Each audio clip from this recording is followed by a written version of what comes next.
News J தொலைக்காட்சி நேயர்களுக்கு வணக்கம். உரிமைக்குரல் நிகழ்ச்சி வாயிலாக நேயர்களை சந்திக்கிறதுல மகிழ்ச்சி. இன்றைய உரிமைக்குரல் நிகழ்ச்சியில் என்ன தலைப்பின் கீழ் விவாதத்தை நகர்த்திருக்கிறோம் அப்படிங்கிறத சிறப்பு தொகுப்பை பார்த்து தெரிஞ்சுக்கலாம். திமுக ஆட்சி என்றாலே திரைத்துறையில் ஆதிக்கம் என்றே பொருள். அதுதான் கடந்த கால வரலாறும் கூட. எத்தனையோ திரைத்துறை மேடைகளில் அதை நாம் கண்கூடாக பார்த்தும் இருக்கிறோம். இத்தனை ஆண்டுகள் கழித்தாவது கொஞ்சமாவது திருந்துவார்கள் இந்த திமுகவினர் என்று நினைத்திருந்தவர்களின் எண்ணங்களில் மண்ணை தூவி இருக்கிறது திமுக. ஆம், திமுகவின் ஆட்டம் மீண்டும் ஆரம்பித்திருக்கிறது. நடிகர் விஷால் நடித்த ரத்னம் திரைப்படம் வெளியாவதில் பல்வேறு சிக்கல்களை ரெட் ஜெயின் மூலம் கொடுத்திருக்கிறார்கள் உதயநிதி ஸ்டாலின் தரப்பு. கடந்த ஆண்டு விஜய் நடித்த வாரிசு மற்றும் அஜித் நடித்த துணிவு படங்கள் ஒரே நேரத்தில் ரிலீஸ் ஆனபோதே வாரிசு படத்திற்கு பல்வேறு சச்சரவுகளை கொடுத்தது திமுக தரப்பு. தற்போது மீண்டும் அதே போல ஒரு தமிழ் திரைப்படத்திற்கு தொந்தரவு கொடுப்பது ஏன் என்ற சர்ச்சை எழுந்திருக்கிறது கோலிவுட் வட்டாரத்தில். படத்தை வெளியிட ரெட் ஜெயின்ட்டுக்கு டிஸ்ட்ரிபியூஷன் உரிமையை கொடுக்கவில்லை என்பதால் பல்வேறு தொந்தரவுகளை கொடுத்து கொண்டிருக்கிறது ரெட் ஜெயின் மூவிஸ் நிறுவனம். பாஜகவின் வேலூர் வேட்பாளர் ஏசி சண்முகம் தயாரித்த அரண்மனை 4 படத்திற்கு அதிக தியேட்டர்களை கொடுக்க வேண்டும் என்பதற்காக விஷாலின் ரத்னம் படத்திற்கு நெருக்கடி கொடுக்கப்படுவதாகவும் ஒரு பக்கம் குற்றச்சாட்டு எழுந்திருக்கிறது. மழை வெள்ளத்தின் போது திமுகவை விமர்சித்ததால் விஷாலை பழி வாங்குகிறதா திமுக? ஒரு சாதாரண திரைப்படத்தை வெளியிட கட்ட பஞ்சாயத்து செய்து ஏன் தடுக்க வேண்டும்? இது போன்ற நெருக்கடிகளால் தமிழ் சினிமாவை தன் கட்டுக்குள் கொண்டு வர துடிக்கிறாரா உதயநிதி? அதிகார திமிரில் ஆடுகிறதா திமுக என்பன போன்ற பல்வேறு கேள்விகளுக்கு விடை தேடுகிறது இன்றைய நியூஸ் ஜே உரிமைக்குரல் நிகழ்ச்சி. இன்றைய உரிமைக்குரல் நிகழ்ச்சியில் விஷாலினுடைய படத்தை திரையிட விடாமல் தடுக்கிறது ரெட் ஜெயின் நிறுவனம் அப்படிங்கிற குற்றச்சாட்டு எழுந்திருக்கிறது. திரைத்துறையில் கட்ட பஞ்சாயத்து வேலையை மீண்டும் தொடங்கி இருக்கிறதா திமுக அப்படிங்கிற கேள்விக்கு தான் விடை தேட இருக்கிறோம். கருத்துரையாளர்களை அறிமுகம் செய்து விடுகிறோம். அஇஅதிமுகவிலிருந்து திரு ஜவஹர் அலி இணைகிறாரு, அரசு ஆதரவாளர் முனைவர் காமாட்சி நாயுடு இணைகிறாரு, அரசியல் விமர்சகர் திரு சி அக்னீஸ்வரன் இணைகிறாரு, மற்றும் அனைத்து மக்கள் அரசியல் கட்சியிலிருந்து திருமதி ராஜேஸ்வரி பிரியா இணைகிறாங்க. அனைவருக்கும் வணக்கம். ஜவஹர் அலி சார், என்ன சார், கொஞ்ச நாளா திரைத்துறைக்கும் திமுகவுக்கும் ஒரு சின்ன டிஸ்டன்ஸ் இருக்குதோ அப்படின்னு நம்ப வச்சுட்டாங்களோ சார்? ஏன்னா முதல்லலாம் திமுக எப்பெல்லாம் ஆட்சிக்கு வருதோ அப்பெல்லாம் திரைத்துறையை கபலீகரம் பண்ணிட்டாங்க, திரைத்துறையை வச்சு அதை பண்ணிட்டாங்க, திரைத்துறையை வச்சு இதை பண்ணிட்டாங்க, திரைத்துறையை வச்சு திரைத்துறைக்குள்ள இருக்கிறவங்களையெல்லாம் டார்ச்சர் பண்றாங்க அப்படிங்கிறதையெல்லாம் கடந்த கால திமுகனுடைய ஆட்சிகளில் நம்ம பார்த்தோம். ஆனா கொஞ்ச நாளா அது இல்லாம இருந்துச்சோ, இப்ப மறுபடியும் அது தலை தூக்குதோ? அப்படியெல்லாம் எனக்கு தெரிஞ்சு இல்ல சார். அதாவது எப்போ திமுக ஆட்சிக்கு இருக்குதோ அவங்களுடைய அதிகார துஷ்பிரயோகம் திரைத்துறையில் இல்ல, ஒவ்வொரு துறைகளிலும் அவங்க அதிகார துஷ்பிரயோகம் எப்பயுமே காட்டிக்கிட்டு தான் இருக்கிறாங்க. கொஞ்ச நாளா இல்லைன்னு மாதிரி உங்களுக்கு ஒரு மாயை வேண்டாம் உருவாக்கி இருக்கலாம், அது எலெக்ஷன் பீரியட்னால. பட் அவங்க தொடர்ந்து அவங்களுடைய திரைத்துறையை பொறுத்தவரைக்கும் உதயநிதி ஸ்டாலினும் அதற்கு பிறகு அவர்களுடைய மனைவி கீர்த்திகாவுடைய ஆதிக்கத்தின் அடிப்படையில் தான் அந்த திரைத்துறையே செயல்பட்டுக்கிட்டு இருக்குது. அதை யாருமே மறுக்க முடியாது.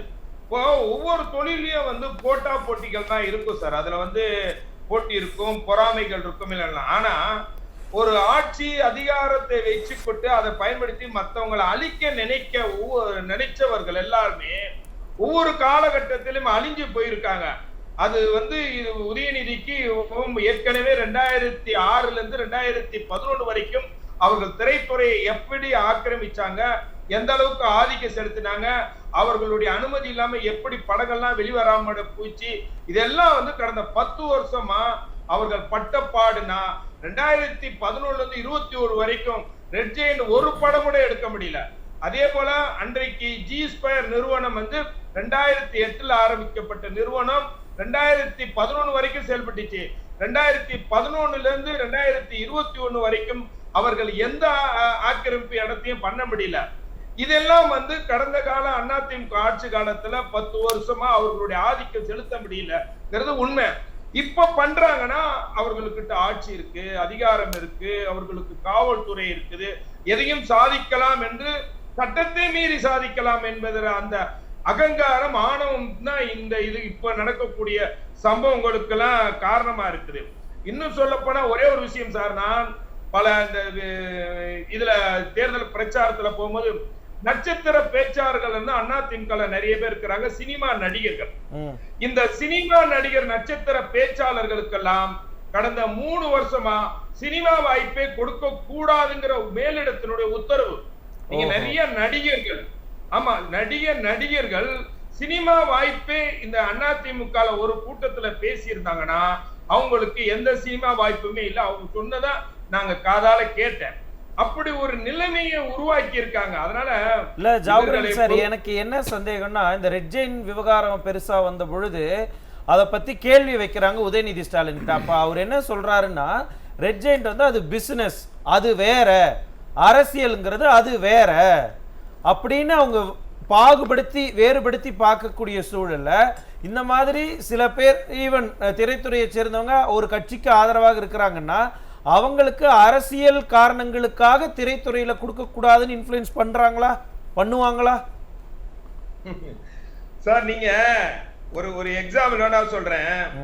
நீங்க அம்மா வந்து இந்த மது விலக்கு வந்து அவங்க எல்லாத்தையுமே வந்து மது விற்பனை எல்லாத்தையும் வந்து அரசாங்கமே ஏன் நடத்தணும்னு கொண்டு வந்தாங்க தெரியுமா?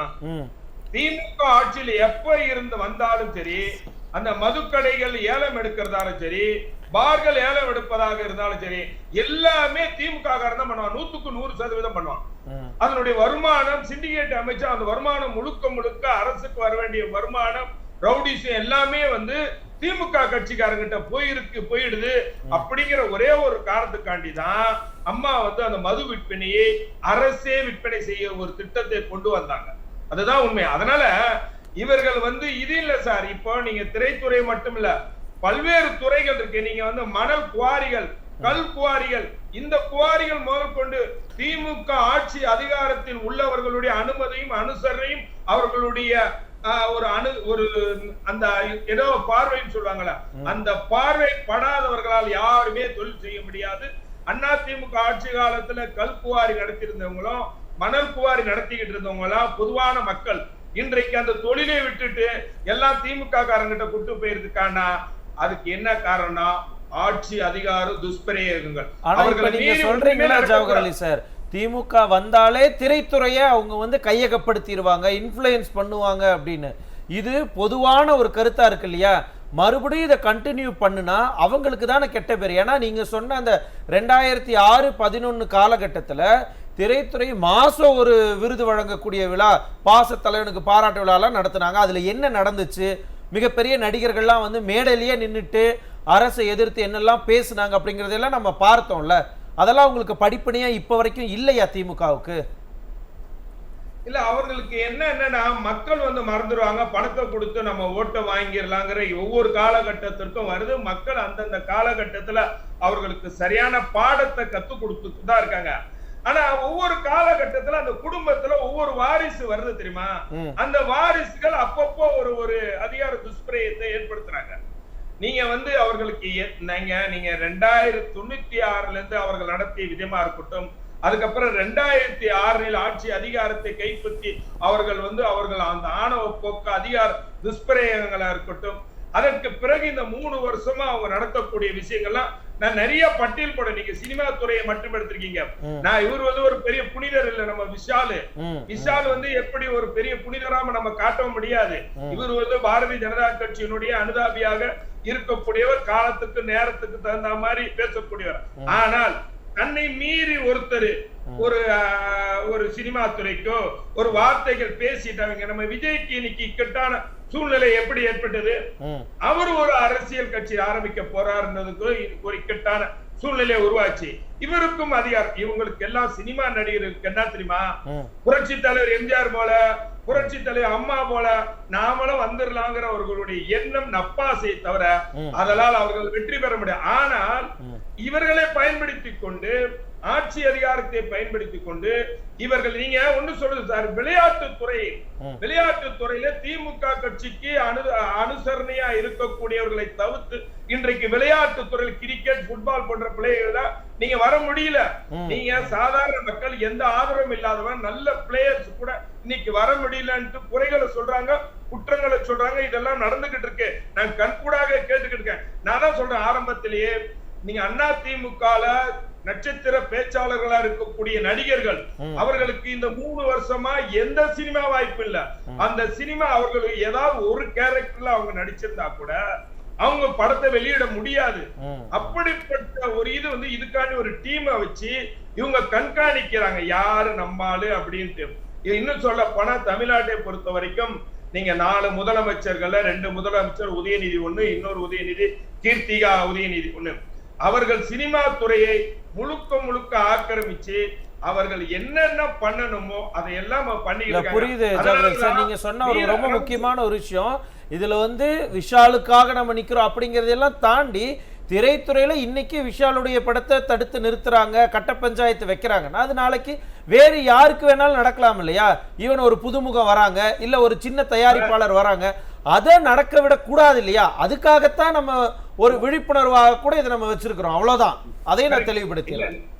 உங்களுடைய எண்ணமும் இந்த தொலைக்காட்சியினுடைய தலைப்பும் சரியானது, விஷாலுக்காக இல்ல. ஆனால் எல்லாத்துக்கும் இந்த நிலை இருக்கு. ஆனால் நீங்க ஒன்னே ஒண்ணு, விக்ரம் படத்தை முதல்ல உதயநிதி ரெட் ஜெயன் மூவிக்கு கொடுக்கல.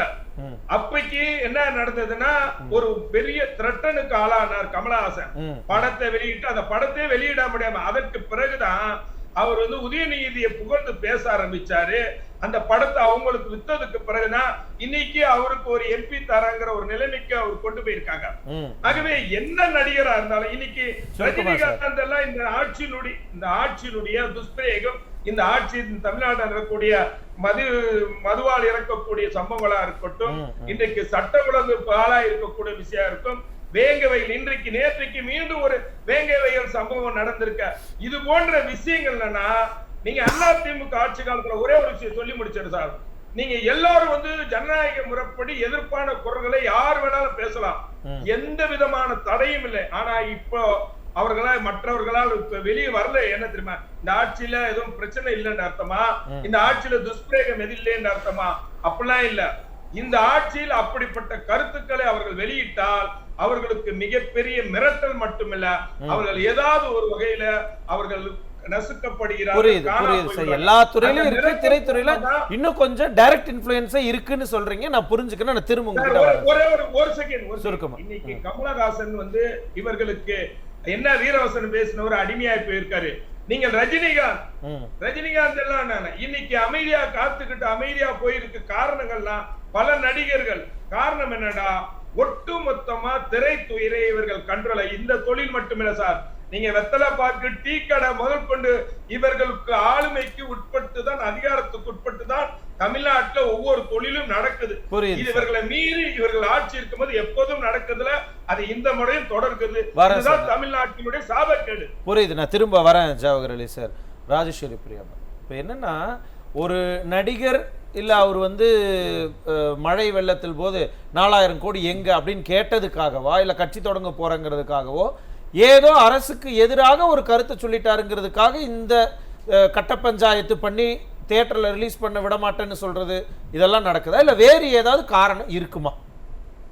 கிளியரா வேறு காரணம் இருக்க வாய்ப்பு குறைவு. இவர்கள் வந்து முழு கண்ட்ரோல், சினிமாவோட முழு கண்ட்ரோலையுமே ரெட் ஜெயின் எடுத்துட்டாங்கிறது பரவலாக எல்லாரோடும் சொல்லப்படுகிற ஒரு கருத்து தான்.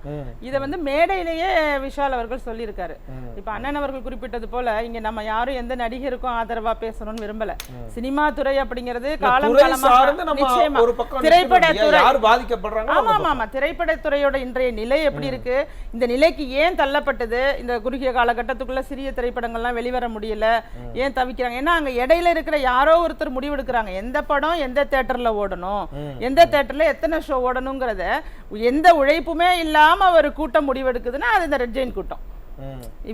ப்ரொடக்ஷனுக்கும் விநியோகஸ்தலுக்கும் இடையில இவங்க இருந்து இது எல்லாத்தையுமே கண்ட்ரோல் பண்ணக்கூடிய இடத்துல அந்த அதிகார துஷ்பிரயோகம் பண்ணிட்டு இருக்காங்க. இந்த குற்றச்சாட்டு ரொம்ப நாளாவே திமுக ஆட்சிக்கு வந்ததுல இருந்து இருந்துட்டாரு. ஆனா இதுக்கு அவங்க தரப்புல இருந்து என்ன விளக்கம் கொடுக்குறாங்கன்னா, ஆமா அவங்க கொண்டு வந்து எங்க கிட்ட கொடுக்குறாங்க, நாங்க வாங்குறோம், இதுல என்ன பிரச்சனை, நாங்க என்ன பண்றது, நாங்களா போய் கேட்கிறோம், அவங்களா கொண்டு வந்து கொடுக்குறாங்கன்னு எல்லாம் சொல்றாங்க.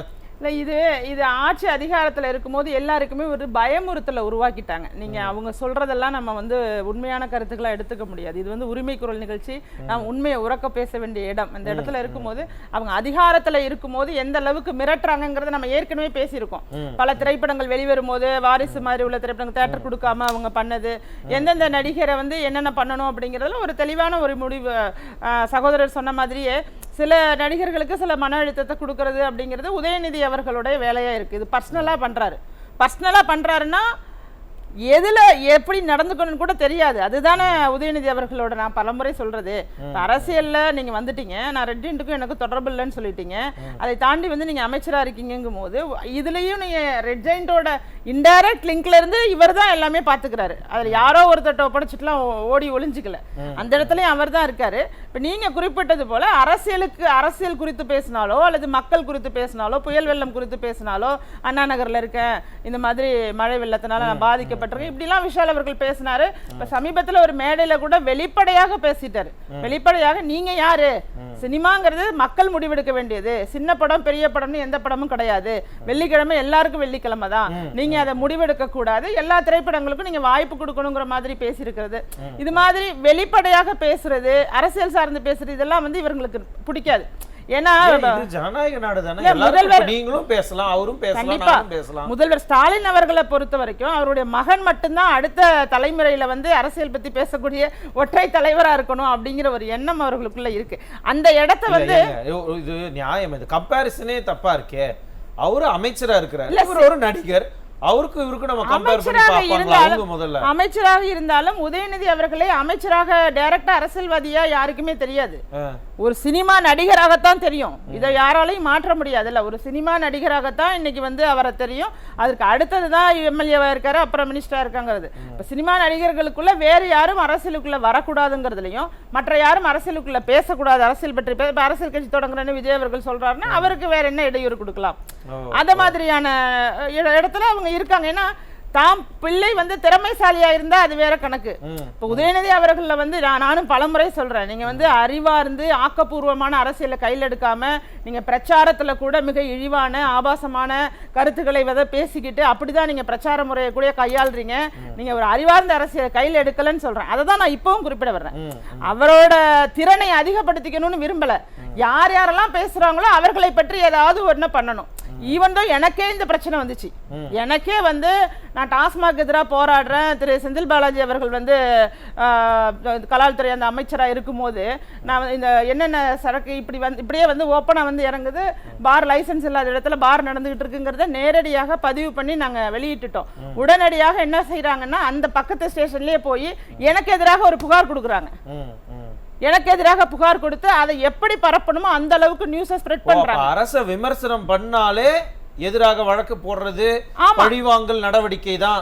அதுதான் இதனுடைய வெளிப்பாடு. இதுதான் முழுவதுமாக 100% உதயநிதி அவர்களுடைய வேலை தான் இது. இதுல எந்த மாற்று கருத்து கிடையாது.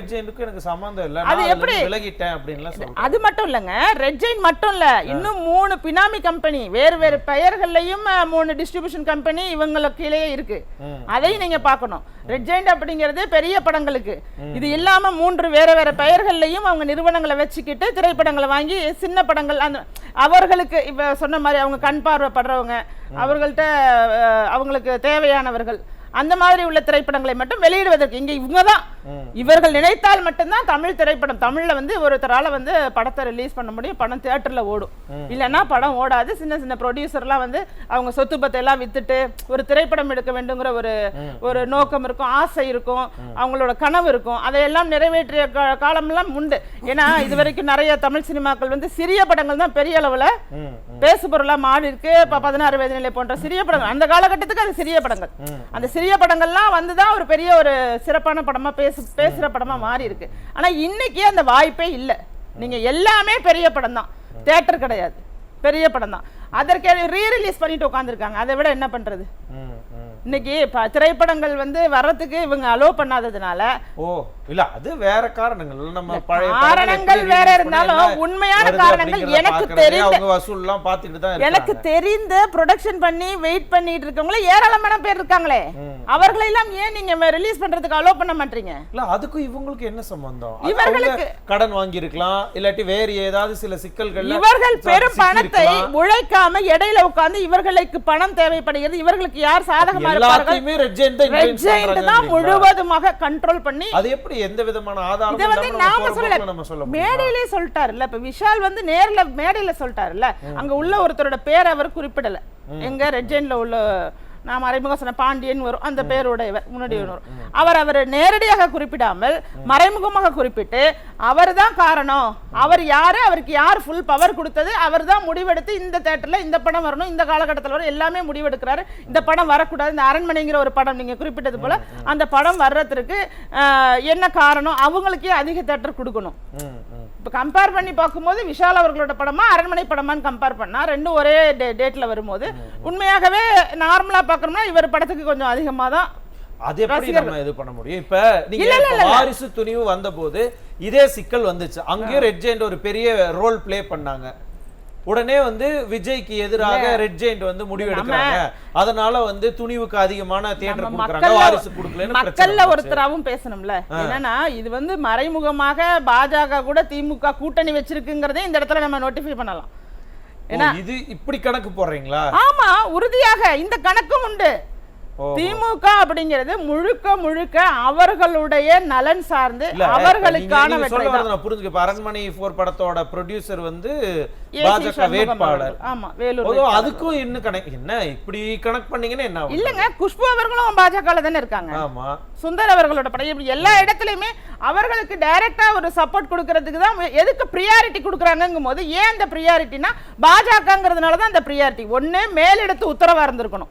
உதயநிதி அவர்களுக்கு உங்களுக்கு புரிஞ்சிருக்கும்னு நினைக்கிறேன். மேலிடம்னா எங்க இல்ல, இந்த படத்துக்கெல்லாம் கூடவா மேலிடம் ரெக்கமெண்டேஷன் எல்லா இடத்துலயுமே எல்லா இடத்துலயுமே ஒரு ஒரு ஏங்க ஒரு அழுத்தம் ஒரு சிபாரிசுங்கிறது பண்ணுவாங்க தானே. என்னுடைய கணவர் வந்து ஒரு டைரக்ட் பண்ணிருக்காரு, நாங்க ஒரு படம் இது பண்றோம், இதை தாண்டி இதுக்கு ஒரு சின்ன ஒரு சிபாரிசு கொடுக்கறது தானே. இதை வந்து யார் வேணாலும் இன்சிஸ்ட் பண்ணுவாங்களே. இது வந்து திரைப்படம் தானே ஒதுக்க முடியாது, இது பல கோடி புழங்கக்கூடிய ஒரு துறை தானே. இது அதனாலதான் இன்னைக்கு பேசுறோம். அதை பிசினஸா பாக்குறாங்க, அதை பிசினஸா பாக்குறாங்க. பிசினஸ் பிளஸ் பிஜேபி அப்படிங்கறது மேலயும் ஒரு மறைமுக கூட்டணி இருக்குல்ல, அந்த வார்த்தையை நான் பயன்படுத்த மாட்டேன், அவங்க பயன்படுத்த வார்த்தையை. ஒரு ரகசிய கூட்டணி, ஒரு மறைமுக கூட்டணி இருக்குல்ல பாஜகவோட, அந்த கூட்டணியின் அடிப்படையில இவர்களுடைய போக்கு வந்து இந்த மாதிரி இருந்திருக்கு. Okay okay okay. இது இன்னும் மற்ற திரைப்படங்களையும் இவங்க இன்ஃப்ளூயன்ஸ் பண்றாங்களா அப்படிங்கறத பத்தி இன்னும் விரிவாக இன்ஃப்ளூயன்ஸ் பண்றாங்க. இத விஷால் அவர்கள் நேரடியா விஷால் அவர்கள் நேரடியா ரெட் ஜெயண்ட பாயிண்ட் பண்ணதுனால அந்த படம் தள்ளி வைக்கப்பட்டிருக்கு. அரண்மனை படம் மே 3ஆம் தேதிக்கு தள்ளி வைக்கப்பட்டிருக்கு. இதுதான் தகவல். சொல்லுங்க ஜவஹர் அலி சார். இப்போ மேடம் சொன்னது போல இவங்க அரசுக்கு எதிராக பல இடங்கள்ல பேசுறாங்க. ஆனா அதையும் அவங்களுக்கு எவ்வளவு துன்புறுத்தல் வரும், எவ்வளவு அவங்களுக்கு மன ரீதியா இது எவ்வளவு வந்திருக்கும்னு எனக்கு நல்லா தெரியும். அதையும் மீறி மேடம் நிக்கிறாங்கன்னா உண்மையிலே அவங்களுக்கு ஒரு வாழ்த்துக்கள் தான் சொல்லணும். இப்ப நீங்க கேட்டீங்க மேடத்துக்கிட்ட, நீங்க ரெட் ஜெயண்ட்டுக்கு சன் மூவிஸ்குள்ளே உங்களுக்கு பிரச்சனை இருக்கு சார். இப்ப சன் மூவிஸ் கூட பெரிய லெவல்ல நீங்க இது பண்ண முடியல. ரஜினிகாந்த் படங்கள்ல சன் மூவிஸ் கூட நீங்க வெளியிட முடியாத உருவாக்கியிருக்காங்க. மேலெடுத்து உத்தரவா நீங்க கேட்டீங்க, நீங்க சொல்ற மேலெடுத்து உத்தரவு இல்லாமல் நீங்க ஒரு நடிகர்களுக்கு இவங்க விருது கொடுக்கறாங்களா, அவர்களுக்கு அனுசரணையா இருக்கக்கூடியவர்களுக்கு மட்டும்தான் திமுக ஆட்சி காலத்துல விருது கிடைக்கும். ஆனா அண்ணா திமுக ஆட்சி காலத்துல நடிகர்கள் அவர்கள் திறமையை வைத்துதான் விருது கொடுத்தாங்க. ஆனா இப்பெல்லாம் அப்படி இல்ல, திமுகவுக்கு ஆதரவானவர்களுக்கு மட்டும்தான் நடிகருக்கு விருது கிடைக்குதா. இதுதான் அண்ணா திமுக ஆட்சிக்காக்கும் திமுகவுக்குள்ள வித்தியாசம். வரேன் சார், நான் திரும்ப வரேன் சார். காமாட்சி நாயுடு சார் புட்டு வைக்கிறாங்க, திமுக ஆட்சிக்கு வந்தாலே சினிமா துறை இப்படி பண்றாங்க அப்படி பண்றாங்கன்னு ரொம்ப வருஷமா இதே தான் சொல்லிட்டு இருக்காங்க. இன்னும் இப்படியே சொல்லிட்டு இருக்கிறாங்க. உள்ளுக்குள்ள நடக்காம இப்படி எல்லாம் விமர்சனம் வருமா? ஏன் நம்ம இப்பவும் இப்படியே நடந்துகிட்டு இருக்கோம்? அதாவது ஏதாவது ஒரு துருப்பு சீட்டு கிடைச்ச உடனே அதை எடுத்துக்கிட்டு எப்படியாவது நம்ம கடலை கடந்துடலாம்னு நினைக்கிறீங்க, அது தவறு. ஏன் சார் பேசக்கூடாதுன்னு சொல்றீங்களா? பேசக்கூடாது. என்ன பிரச்சனை வந்தா அது அப்படியே கடந்து போயிருங்க, உண்மை இல்லாத சொல்றீங்களா? ஒரு உண்மை இல்லாத ஒரு விஷயத்த, எது உண்மை இல்ல, எது உண்மை? உண்மை சார் நீங்க சொல்லுங்க விஷால் கேட்கலாம். படத்தை நாங்க ஏன் சார் அவரை ரிலீஸ் பண்ண விடாம நாங்க ஏன் அவரு தடுக்கிறோம்? தானே சார் சொன்னாரு. அவர் சொன்னாக்க அது உண்மையாயிடுமா? என்ன பேசுறீங்க? என்ன சார் நீங்க சொன்னா நாங்க நம்பணும், நாங்க அப்ப அவர் சொன்னாலும் நீங்க நம்புங்க, நான் சொன்னாலும் நம்புங்க. அதான் நான் சொல்றதையும் நம்புங்க. நீங்க சொல்லவே இல்லையே இப்ப வரைக்கும். நான் இப்ப சொல்றேன், விஷாலுக்கும் எங்களுக்கும் எந்த விதமான சம்பந்தம் இல்லை. அந்த படத்தை எங்களை ரிலீஸ் பண்ண சொல்லி சொன்னாரு. நாங்க அந்த படத்தை வாங்க விருப்பம் இல்லை. இடையில உட்கார்ந்து டீல் பேசின மாதிரி மீடியா அதெல்லாம் இல்ல. அந்த படம் நாங்க வாங்க விரும்பல. படத்தை பார்த்ததெல்லாம் வாஸ்தவம் தான். அந்த படம் ஒப்பேராதுன்னு இல்ல. நினைச்சிட்டு அந்த படம் இது திரை பார்த்தாச்சு விமர்சனத்துக்கான இடம் கிடையாது சார். அதெல்லாம் நீங்க வேற உங்க யூடியூப் சேனல்ல போய் நீங்க அதை உங்க திரை வச்சுக்கோங்க. விமர்சனம் பண்ணிக்கோங்க. ஆகையினால அது இங்க இல்ல. ஆனா அவங்க என்ன சொல்றாங்கன்னா, என்னை கட்ட பஞ்சாயத்து பண்றாங்க, சார், குறிப்பிட்ட இங்க தியேட்டர்களை பாருங்க. எங்களுக்கு கொடுக்க மாட்டேங்கிறாங்கங்கறாங்க. சார் இங்க பாருங்க, இவர் ஏற்கனவே தியேட்டர்ல சில இந்த சிஸ்டத்துல படத்தை ரிலீஸ் பண்ணிருக்காங்க. பணம் கட்டி ரிலீஸ் பண்ணாங்களாம் பழைய இதில். அந்த தியேட்டர்களுக்கு பணம் இது போய் சேரலையாம். ஆகையினால அவங்க கம்ப்ளைண்ட் கொடுத்துருக்காங்க தஞ்சை மாவட்டங்களில். அந்த கம்ப்ளைண்ட்டினுடைய அடிப்படையில் அந்த தியேட்டர் ஓனர்ஸ் எல்லாம் சேர்ந்து பாய்காட் பண்ணியிருக்காங்க. இதுதான் சார் விஷயம். இதுக்கு சொல்றீங்களே, அவங்க வந்தாங்க, கம்ப்ளைண்ட் கொடுத்தாங்க, அதனால இவங்க பண்ணாங்க, சிஸ்டம் சரியில்லை. என்ன சிஸ்டத்துல அவர் ரிலீஸ் பண்ணாரு? என்ன சிஸ்டம் சரியில்லை? இங்க பாருங்க, இதெல்லாம் சினிமா படங்கள் சில நேரங்களில் மொத்தத்தில் ஒரு அமௌண்ட்டை வாங்கிட்டு கொடுத்துடுவாங்க. சில நேரங்களில் 30-40 60-40 அப்படிங்கிற ரேஷியோவில் தேட்டருக்காரங்களுக்கு 40%, படத்துக்காரங்களுக்கு 60%. அது எல்லாமே பிசினஸ்.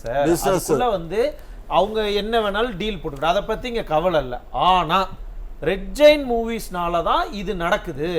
ஒரு திரைத்துறையில் இருக்கக்கூடிய ஒரு நடிகருடைய படம் ஏன் ரிலீஸ் ஆகக்கூடாது, ஏன் இவங்க கட்டா பஞ்சாயத்து வைக்கிறாங்க அப்படின்னு அவர் குற்றச்சாட்டு வைக்கிறாரு.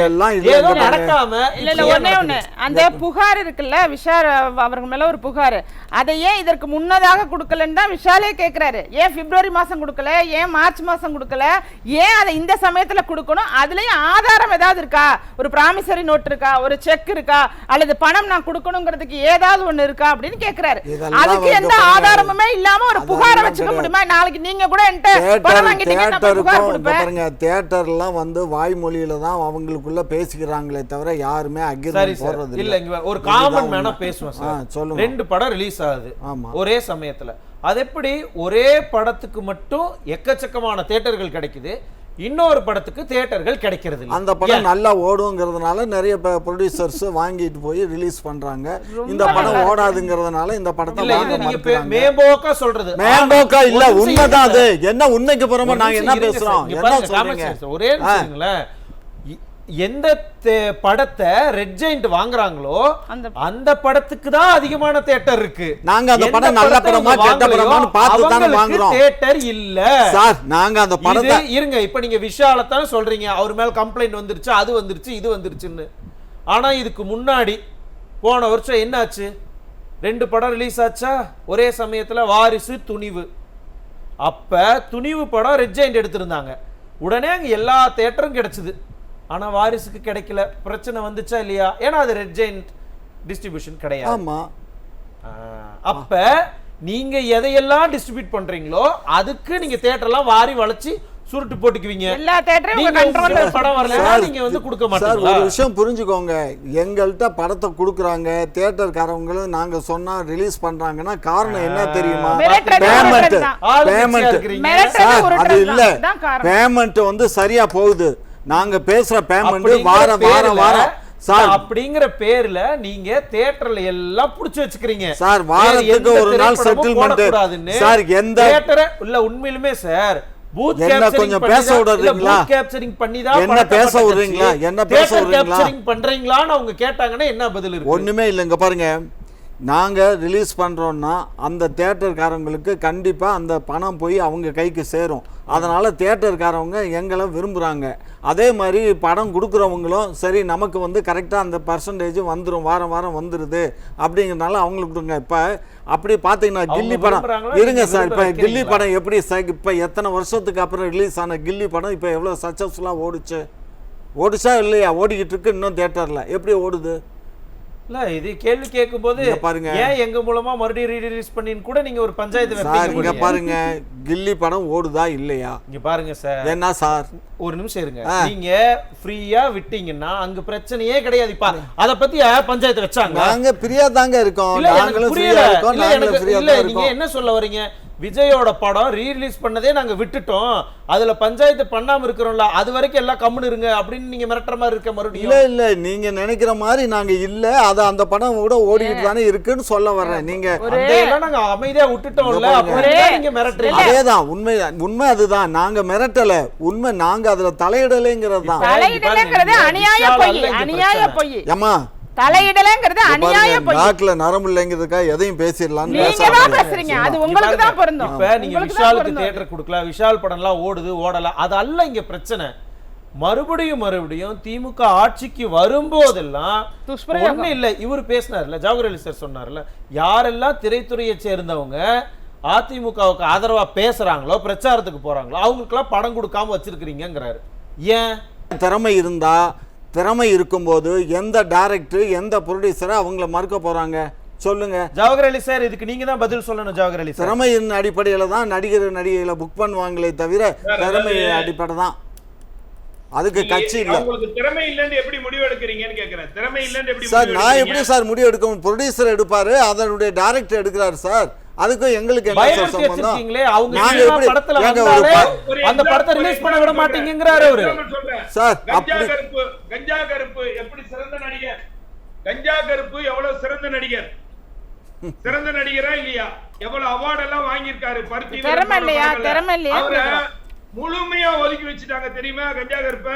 ஏன் சார் ஒரு காலத்துல இருங்க சார், வடிவேலு கூட இன்னும் எந்திரிச்சு வர முடியாம தான் இருக்காரு. வடிவேலு எங்க கட்சிக்கு ஆதரவா தான் பேசுறாரு, ஆனா இன்னுமே அவர் எந்திரிச்சு வர முடியலையே. அப்ப அதுக்கு நாங்க தான் பொறுப்பா? எத்தனை கம்ப்ளைண்ட் இருக்கு நாங்க தான் பொறுப்பா சார் வடிவேலுக்கு? சார் காமாட்சி நாயுடு சும்மா இப்படி எல்லாம் சொல்லாதீங்க சார், வாய் புளிச்சதோ மாங்காய் புளிச்சதோன்னு பேசாதீங்க. அவர் ஏன் படம் ரிலீஸ் ஆகல அது உங்களுக்கு தெரியும்ல?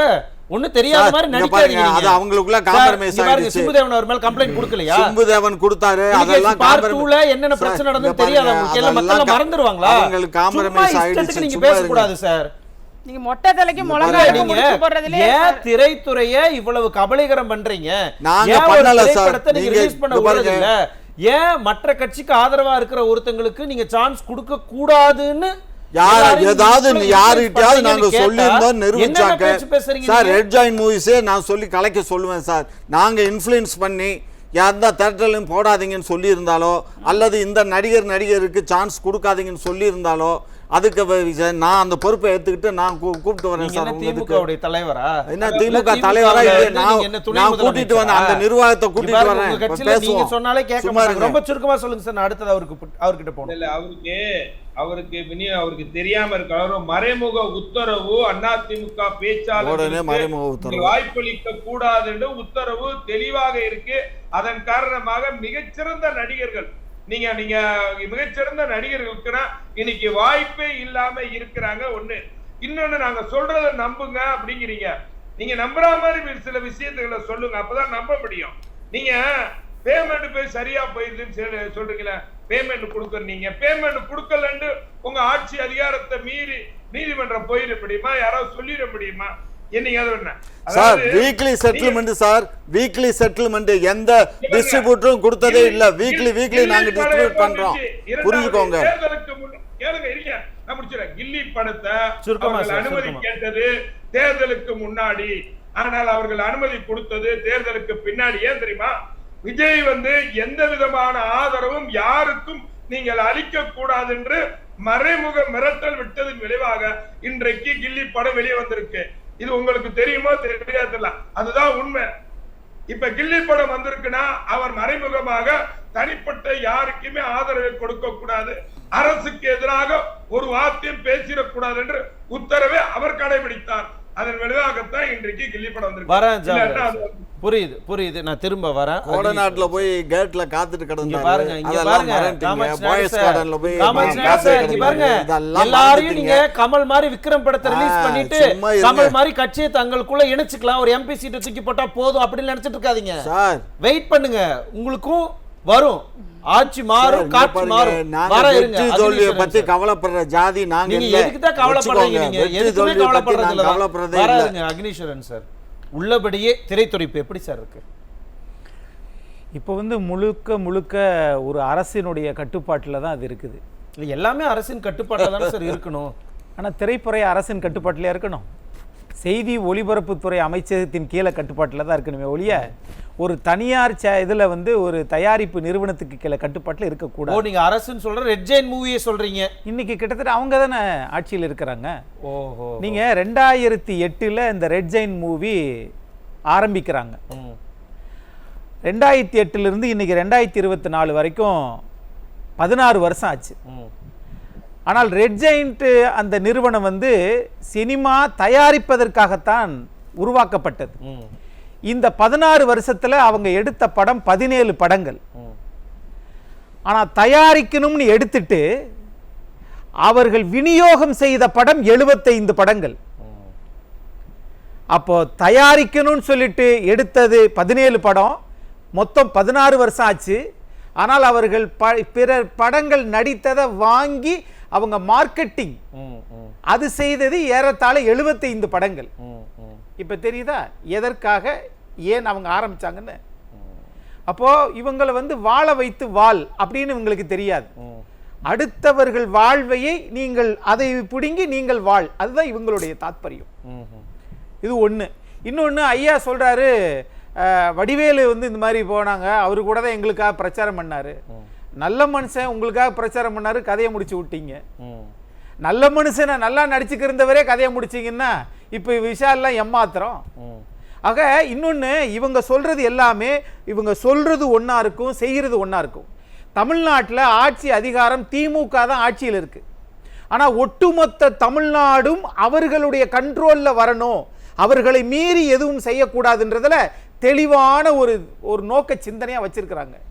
ஒன்று, அரசியல் கட்சிகள் யாரும் கூட்டணி என்ற பெயரில் தனியா போய் நிற்காம அவங்களுடைய செல்வாக்குல அது ஒரு எம்பியோ ஒரு சட்டமன்ற உறுப்பினர்களோ அவங்கள நிக்க வச்சிடக்கூடாது, பாப்புலர் ஆயிடக்கூடாது. வாங்க எங்க கூட்டணியில் நில்லுங்க, நாங்க தொடர்ந்து எல்லா இதுக்கும் நிக்கிறோன்றீங்க. சரி, அதே மாதிரி நீங்க G2 நிறுவனம் எல்லா இடத்துலையும் பார்த்தீங்கன்னா ஒரே விளம்பரம். நாங்கெல்லாம் கேட்கவே இல்லை. ஒரு நாள் விட்டு ஒரு நாள் ஃபோன் வருது, 1 கோடிக்கு இடம் இருக்கு, 1200 ஸ்கொயர் ஃபீட் அரை கிரவுண்டு வாங்கிக்கிறீங்களான்னு கேட்குது. 1 கோடி ரூபா கொடுத்து வாங்குறதுக்கு எங்கிட்ட எங்க பணம்? ஆனால் நீங்கள் விற்பீங்க, ஏன்னா உங்களுக்கு அதுதான் தொழில். ஆக அரசியல் அப்படித்தான், எல்லாத்தையும் கூப்பிட்டு வச்சுக்கிறீங்க. அது என்ன தொழிலா சார் அரசியல்? அப்ப கிட்டத்தட்ட இப்ப அப்படித்தானே ஓடிட்டு இருக்க சார். ஒரு கட்சி அரசியல் கட்சி எதுவும் மக்கள் நீதி மய்யம் மட்டும் கம்யூனிஸ்ட் கட்சியா இருக்கட்டும், ஒரு தேர்தலை கூட்டணி வச்சுட்டு அடுத்த தேர்தலை தனியா நின்று தன் பலம் என்னன்னு நிரூபிக்கணும் சார். ஆனா இவங்க அந்த சுகத்திலேயே அவங்க கிட்டே நின்றுகிட்டே இருந்தா அப்ப எல்லா கட்சியும் தனியா ஏன் தேர்தல் ஆணையத்தில் பதிகிறீங்க? திமுக நின்றுங்கன்றேன். உங்களுக்கு எதுக்கு கட்சி? அந்த கவலை உங்களுக்கு என்ன உரிமை? உங்களுக்கு என்ன சார் அந்த கவலை? உங்களுக்கு இல்ல இல்ல, இவருக்கார அந்த அதிகாரம் இல்ல, இவர் பேசும்போது நான் அமைதியா உட்கார்ந்து இருக்கணுமா? நான் பேசும்போது பேச விடாம இதுவே ஒரு அராஜக போக்கு. ஆமா, நாங்க அராஜக போக்கு. புரியல, ஒருத்தங்க பேசவே விட மாட்டேங்கிறீங்க, அப்ப எப்படி நீங்க படம் ரிலீஸ் பண்ண விடுவீங்க? நான் பேசல, அத்தனை பேருமே பேசுறீங்க. நான் பேசவே இல்லையே. நான் பேசுறதா சொல்லுங்க. சொல்லுங்க சார், நீங்க சொல்லுங்க. ஆக அரசியல்ல கூட்டணின்னு அரசியல் கட்சியை காலி பண்ணிடுவாங்க, G2 நிறுவனம் சொல்லி பண்ணுவாங்க. அதே மாதிரி திரைப்படத்துல எல்லா படத்தையும் இவங்க தான் எடுத்து கொடுப்பாங்க. கேட்கிறேன், நீங்க இன்னைக்கு வந்து இந்த பிரச்சனை, இந்த ரத்னம் படம் உங்களுக்கு பிரச்சனைன்னு வர்றீங்கல்ல, அந்த படம் எதுக்காக இது பண்ணாங்க? இவங்களுடைய நோக்கமே என்னன்னு கேட்டீங்கன்னா, ஹரி என்ற இயக்குனர் அந்த G2 அப்படின்றது வந்து இது பண்ணி இது வந்து சவுத் இந்தியா அப்படின்ற ஒரு நிறுவனம் ரெண்டும் சேர்ந்து தான் எடுக்கிறாங்க.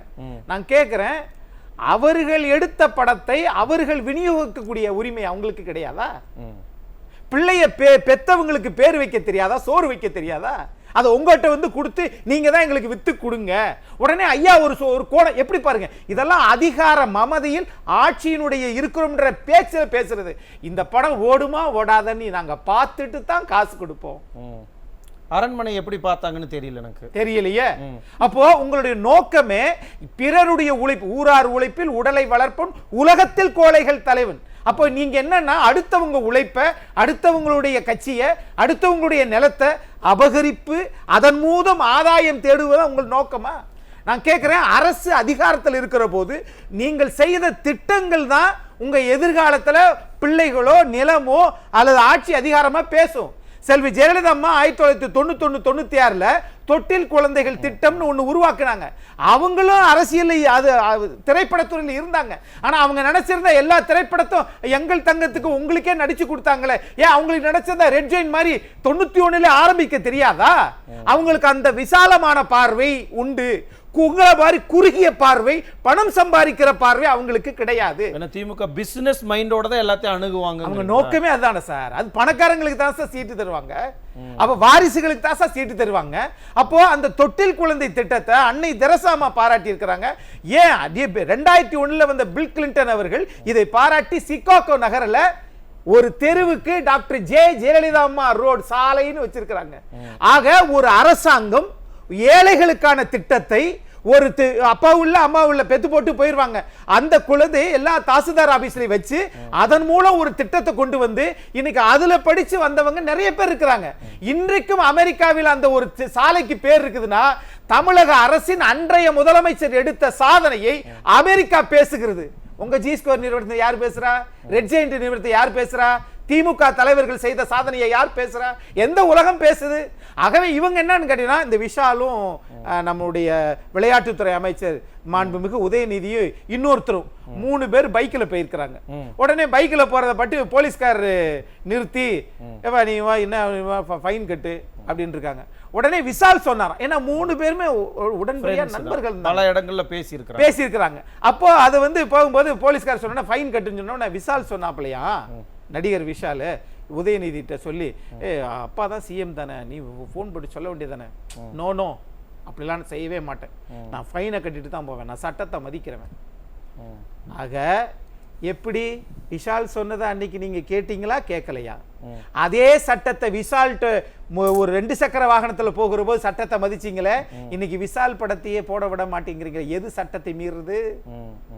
அப்ப இது நாடகமா அது நாடகமா? இது பொய்யா அது உண்மையா?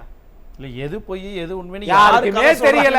தமிழ்நாட்டு மக்களுக்கு புரியல. என்னத்துக்கு பேச வரீங்க? எது உங்களுக்கு ஏன் சரி எரியுது?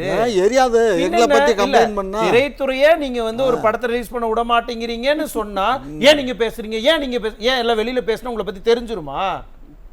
நீங்க எக்ஸ்போஸ் ஆயிருவீங்கன்னு பயம் கேக்குறேன் சார். உங்களுக்கு ஒண்ணும் பயம் இது இல்ல. இப்ப விஷாலை வைத்து சார் வர இருங்க சார், உங்க படத்தை ரிலீஸ் பண்ண முடியாது அப்படின்னு சொல்லி கட்ட பஞ்சாயத்து வைக்கிறது, இது மாதிரி இன்ஃப்ளூயன்ஸ் பண்றது, தியேட்டர் கொடுக்காம விடுறது, இதெல்லாம் பயமுறுத்துறாங்களா? இல்ல, இவங்களுடைய நோக்கமே என்னன்னு கேட்டீங்கன்னா, எல்லாவற்றையுமே பயமுறுத்துறது மட்டும் இல்ல, நமக்கு காற்றுள்ள போதே தூற்றிக்கொள். 31 வருஷம் ஆட்சியில் இருந்த அண்ணா திமுக ரெட் ஜெயின் மாதிரி 10 ரெட் ஜெயின்ட உருவாக்கி இருக்கலாம். ஆனா அதை உருவாக்கல. ஒரு அரசியல் கட்சி ஆரம்பிக்கிறது பணம் சம்பாதிக்கிறதுக்கும் எதிர்கால தலைமுறையை கொண்டு வந்து அழகான பாதுகாப்பான இடத்துல உட்கார வைக்கிறதுக்காக அரசியல் கட்சி அல்ல. இருக்கிறதுக்குள்ள பிசினஸ் முடிச்சுக்கணும், இருக்கிறதுக்குள்ள 2 வருஷம் தான் ஆட்சி, அதுக்கு பிறகு 10 வருஷமா 5 வருஷமா அதுக்கப்புறம் இல்லாம போதோ இருக்குதோ அது வேற விஷயம். ஆனால் இவர்களை பொறுத்தளவில் எல்லாத்தையும் சம்பாதிச்சுக்கிறணும். இதுதான் அதிகார பரவலாக்கல். இதுக்குத்தான் அவங்க பேர் வச்சிருக்கிறது திராவிட மாடல். அப்போ இந்த பேரை வச்சுக்கிட்டு தான் இவங்க இது பண்ணிட்டு இருக்காங்க. நான் கேட்கிறேன், ஒரு நடிகரா 2 நடிகரா?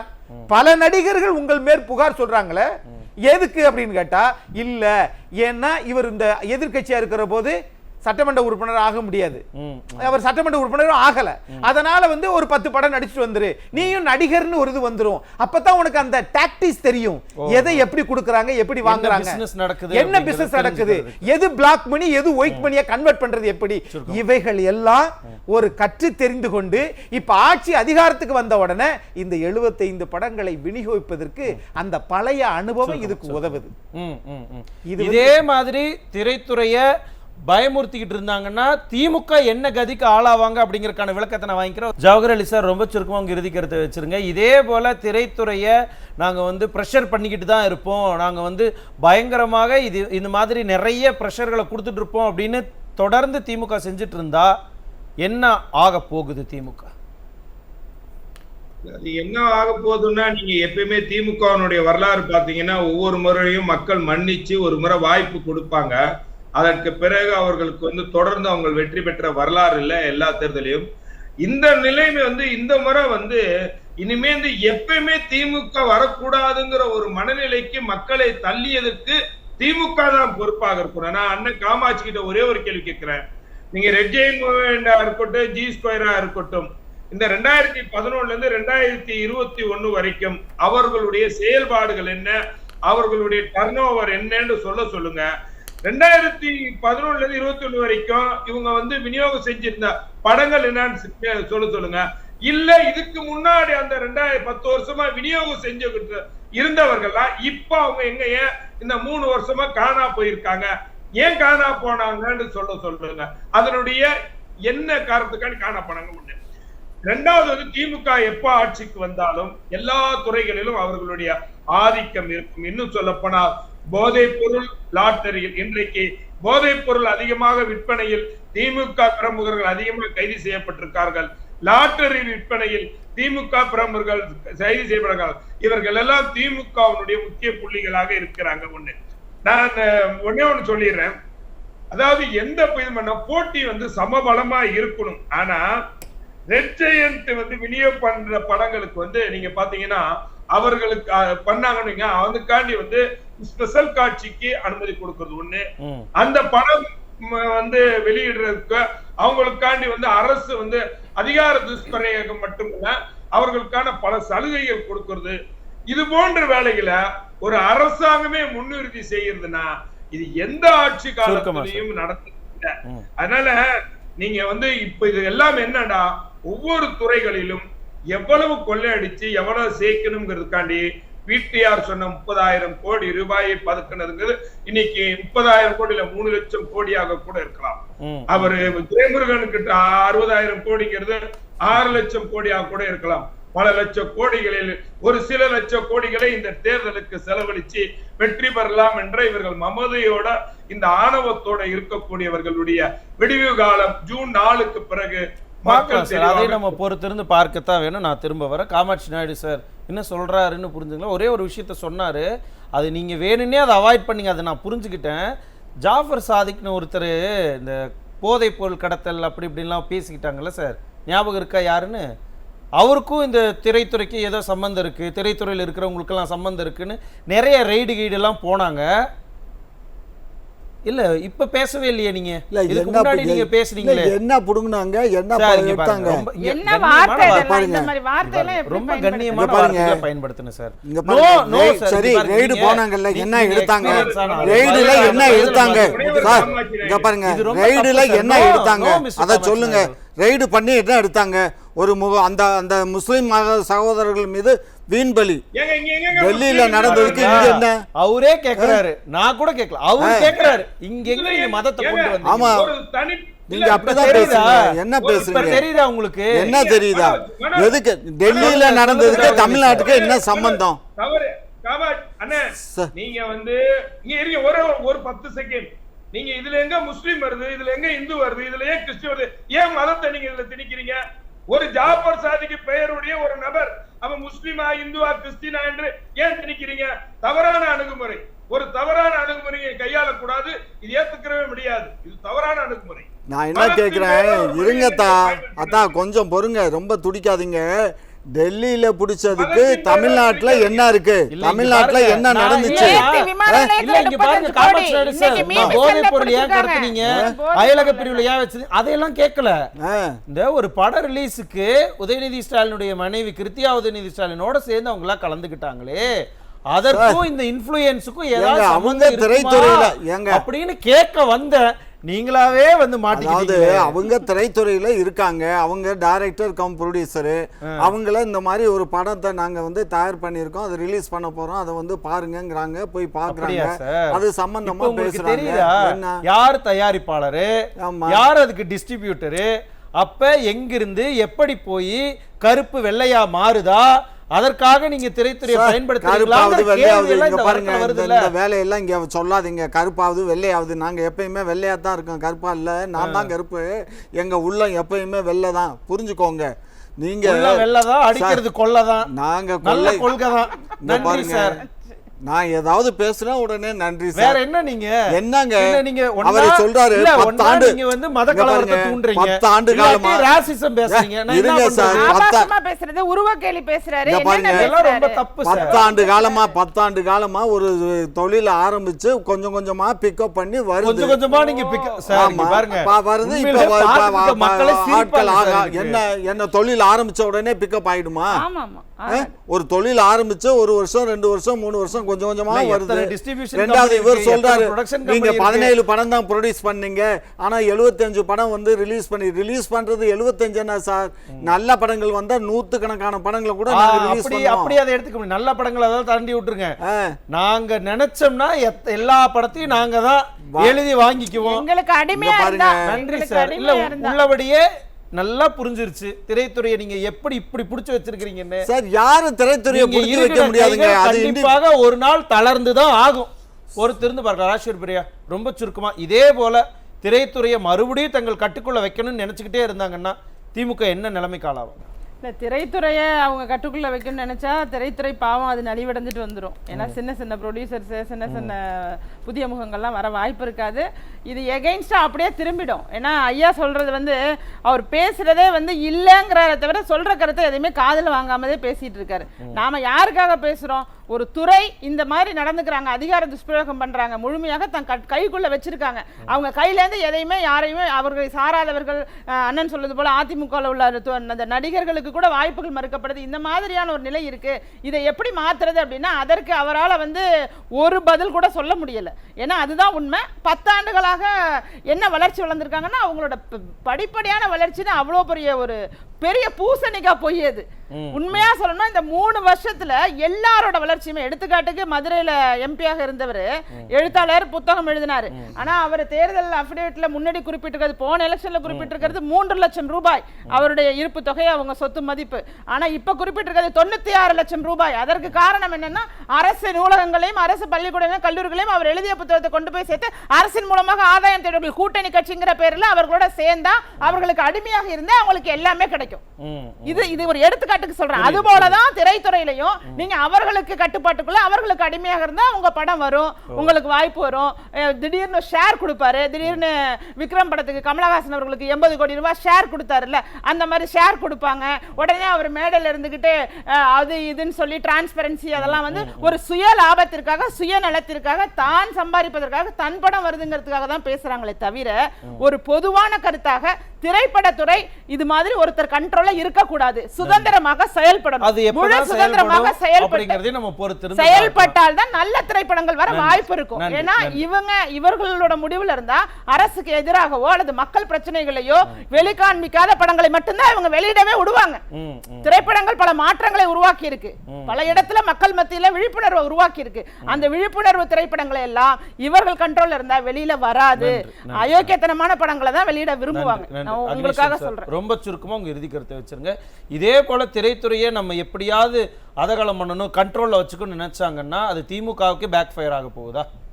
இந்த ஸ்டோன் பெஞ்சு, ஜி ஸ்டுடியோ சவுத், இது 2 நிறுவனங்களும் சேர்ந்து தான் இந்த இதை தயாரிச்சிருக்கிறாங்க. ஆனால் அதனுடைய நடிகர் திரு விஷால் என்ன சொல்றாருன்னா, தமிழ்நாடு என்ன உங்களுக்கு என்ன குத்தகை விட்டப்பட்ட இதுவா, நாங்கள் எடுக்கிற படம்லாம் உங்களுக்கு தான் கொடுத்துடணுமா என்று கேட்குறாரு. ஆனால் இதிலிருந்து வரக்கூடிய பணம், ஜி ஸ்கொயர்லேருந்து வரக்கூடிய பணம், அது பல்வேறு விதத்தில் இவங்க வந்து சட்ட ரீதியாக சட்டத்துக்கு புறம்பாக சம்பாதிக்கிற படம். உச்சநீதிமன்றமே சொல்லியிருக்குது, 5 மாவட்ட ஆட்சித்தலைவர்கள் நீங்கள் அமலாக்கத்துறைக்கு நீங்கள் பங்கேற்கணும், நீங்கள் போய் விசாரணைக்கு ஆஜராகுங்கன்னு சொல்லிச்சு உச்சநீதிமன்றம். ஆக அதிலிருந்து வரக்கூடிய பணம், இந்த பணத்தை எல்லாம் திராவிட முன்னேற்ற கழகம் ஆட்சிக்கு வந்ததுக்கு பிறகு நல்லா பாருங்க, பொருளாக கொடுக்கல. நீங்கள் ஜெயலலிதா அம்மா காலத்திலேருந்து சரி, திரு எடப்பாடி பழனிசாமி அவர்கள் காலத்திலேயும் எல்லாரும் கரும்புனா கரும்பு, வேட்டி சேலைனா வேட்டி சேலை, ஆக பொருளாக கொடுத்தார்கள் நாட்டின் மீது அக்கறை உள்ள அரசாங்கம்.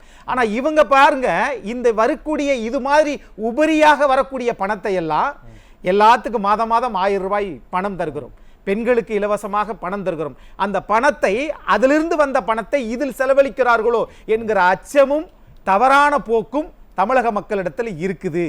இதை நம்ப தயாராக இல்லை. ஏன்னா இவங்களுடைய அதிகார துஷ்பிரயோகம் ஆட்சியில மட்டும் இல்ல, இது போன்ற நிறுவனங்களை வைத்துக்கொண்டு பணத்தை சம்பாதித்து அது அரசு பணமாக மாற்ற முயற்சிக்கிறார்கள். மடிக்கணினி அரசினுடைய திட்டம், சைக்கிள் மக்களுக்கு தேவையான திட்டம், தாலிக்கு தங்கம் மக்களுக்கு தேவையான திட்டம், பொருளாதார உற்பத்தியை இரட்டிப்பாக்கக்கூடிய ஆடு மாடு கோழி திட்டம், இவைகளெல்லாம் 2 மடங்கு பெருக்கும். ஆனால் இவர்கள் காசை காசாக கொடுக்கிறார்கள். அந்த காசு அரசு காசா பிற வழியிலிருந்து வந்த காசா என்பதை அரசுடைய காசு தான் இது தெரியுதா? அரசாங்கத்துக்கு வந்த காசு அதுல எழுதியா இருக்குது? இல்லையே, யாருக்கும் தெரியாது இந்த பணம் எதற்காக என்று. ஆக அம்மா உணவத்தை முடக்குகிறார்கள், மாறாக இந்த மாதிரி பணத்தை நிறைய செலவழிக்கிறாங்கன்ற என்னுடைய பார்வை. இதே போல திரைத்துறையை அவங்க வேறு எதுக்காவது பயன்படுத்துறாங்க அப்படிங்கிறது வெளியில தெரிஞ்சிருச்சுன்னா உள்ளபடி அது அவங்களுக்கு தான் பேக் ஃபயர் ஆகும். பொறுத்திருந்து பார்க்கலாம் இன்னும் என்னென்னலாம் அவங்க பண்ண போறாங்க திரைத்துறையை அப்படிங்கிறதையும் பொறுத்திருந்து பார்க்கலாம். கருத்துக்களை பிறந்த கருத்துரையாளர்களுக்கு மிக்க நன்றி. மீண்டும் மற்றொரு நிகழ்ச்சியில் சந்திக்கலாம். நன்றி, வணக்கம்.